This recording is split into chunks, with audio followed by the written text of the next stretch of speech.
اور اقوام متحدہ نے مکمل شفافیت کے ساتھ اس ہلاکتوں کی جو تحقیقات ہے اس کو مکمل کرنے کا بھی مطالبہ کیا ہے۔ تو کیا ایسے واقعات جو پبلکلی کسی کی جانوں کی بازی لگا کر اگر درست ہونے ہیں تو کیا حکومتیں، ادارے ان کو اس سے پہلے نہیں کر سکتے؟ چاہے وہ پاکستان ہو، بھارت ہو، نیپال ہو، کوئی بھی دنیا کا ملک ہو، جو سیاسی پارٹیاں ہوتی ہیں، جو سیاسی بیسز سورسز ہوتے ہیں، جو حکومتیں ہوتی ہیں، کیا صرف احتجاج ہی آخری جو ہے وہ سورس، ذریعہ یا اس کا آخری حل ہے؟ کیا قیمتی جانوں کا ضیاع ہی آخری حل ہے؟ ایسا نہیں، لیکن حکومتوں کو، اداروں کو، سیکیورٹی اداروں کو ان ایسے واقعات کو روکنے کے لیے سب سے پہلا جو پہیہ ہے حکومت کو مضبوط کرنا ہے، کیونکہ حکومت غلط رستوں پر ہوگی تو پھر ہر طرف تباہی۔ اور دوسری بات کہ نیپال کی جانب سے جو مطالبہ کیا گیا تھا بین الاقوامی تمام جتنے بھی نیوز اپلیکیشنز ہیں جو نیوز سے ریلیٹڈ ہوں یا چاہے کسی بھی اور ادارے سے ریلیٹڈ، ان سے یہ مطالبہ کیا گیا تھا کہ وہاں پر وہ اپنا دفاتر قائم کریں، اپنی مکمل جو ہے پکڑ کو مضبوط بنائیں تاکہ کوئی بھی معاملات ہوں تو فوراً ان پر حل پایا جائے، نہ کہ ایسا جس طرح پاکستان میں چاہے تو دیکھا جائے تو نہ تو ٹویٹر کا کوئی آفس ہے، نہ تو فیس بک کا کوئی آفس ہے، نہ تو یوٹیوب کا کوئی آفس ہے۔ ایسی اساس اپلیکیشنیں کہ جن کی جو ہے تحقیقات اور ان کا ادارہ جات کا اس ملک کے اندر ہونا لازمی ہے جہاں پر وہ استعمال ہوتی رہتی ہیں یا جو استعمال ہو رہی ہیں۔ ابھی پاکستان میں حال ہی میں دیکھا جائے اگر تو اس کا اگر حساب لگایا جائے تو پاکستان کے اندر بہت سی ایسی اپلیکیشنز ہیں جو کہ غیر قانونی طور پر چل رہی ہیں یا کوئی قانونی طور پر بھی چل رہی ہیں تو ان کا دفاتر وہاں پر موجود نہیں۔ فرض کریں اگر فیس بک پر ہی،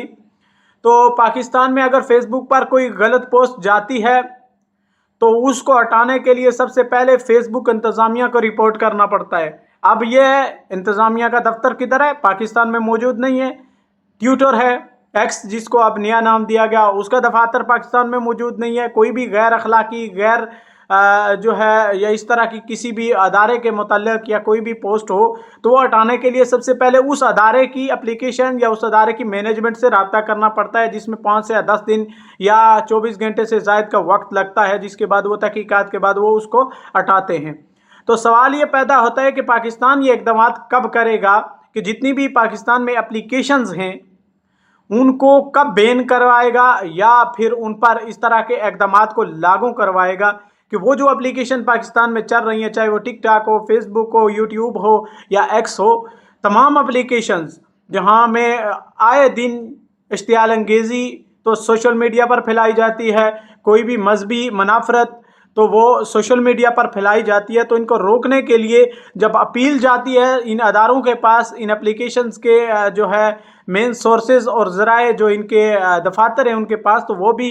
24 گھنٹے یا 2 دن یا 4 دن یا 10 دن لگا کر اس کے بعد اس کو پوسٹ کو جو ہے ڈیلیٹ کرتے ہیں، تب تک وہ پوری طرح پھیل چکی ہوتی ہے اور دنگے فساد جو ہے وہ پھیل چکے ہوتے ہیں۔ تو ان چیزوں کو کہیں نہ کہیں اقدامات کے طور پر اگر لیا جائے تو یہ بہت اچھا اقدامات ہوگا، نہ تو پھر ایسے ہی حالات دیکھنے کو ملیں گے اور آئے دن کوئی ٹویٹر تو کوئی یوٹیوب تو کوئی فیس بک پر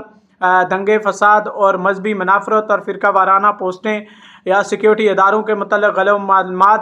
یا اس طرح کی ایجنسیز سے معلومات دوسرے ایجنسیز تک پہنچاتا رہے گا جب تک گرفت مضبوط نہیں ہوگی۔ تو نیپال کی جانب سے جو یہ اقدامات اٹھایا گیا تھا یہ درست تھا، لیکن پبلکلی جو اس کا ری ایکشن دیکھا گیا تو وہ بھی کچھ حد تک غلط تھا۔ لیکن اگر اس کو اس بات پر دیکھا جائے تو وہ حکومت کی ذمہ داری تھی کہ ان دفاتر کو وہاں پر قائم کرتی اور وہاں پر قائم کرنے کے بعد یا اگر ان کے مطالبات نہیں مانے جاتے تو اس کو فوراً طور پر بند کر دیتی۔ لیکن دوسری طرف جو مظاہرین تھے جنہوں نے یہ مظاہرہ کیا تھا، انہوں نے کہا تھا اپنے اس اعلامیے میں کہ حکومت اپلیکیشنز کو بحال کرنے یا اس کو بند کرنے سے یہ پرتشدد واقعات جو ابھی حکومت نے اس میں مداخلت کی ہے اداروں نے، تو وہ رکیں گے نہیں، بلکہ کرپشن کو بھی روکنا ہوگا، جس کی وجہ سے بری طرح نوجوان بالخصوص متاثر ہو رہے ہیں۔ اور جین زی جنریشن زی جس کو نام دیا گیا تھا، اس کے نوجوانوں کی قیادت میں شروع ہونے والے یہ مطالبات اور یہ جو